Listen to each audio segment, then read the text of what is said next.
Hello friends, welcome to the Tech Listen channel. So friends, today I will talk about LIAN Li V3000 Plus case. So friend, LIAN Li has announced is the V3000 Plus,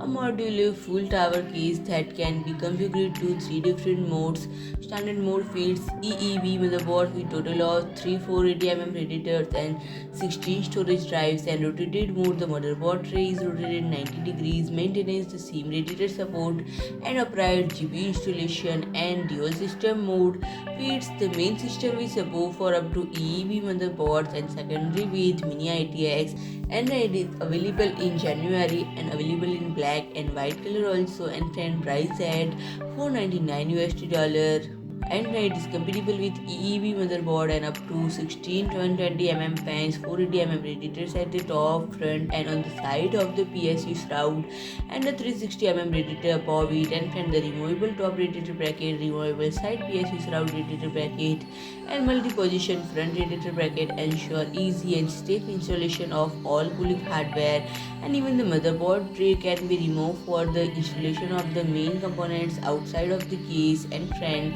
it is an ideal solution for data storage with support for up to 16 SSDs or HDDs inside the PSU shroud. Two adjustable drive cage hold 4 HDDs and SSDs each, and friend, in the main chamber up to 4 SSDs can be mounted. And friend, available for pre-order starting 18th November. So friend, if you like my video, please do like, share and comment, and don't forget to subscribe my channel and press the bell icon.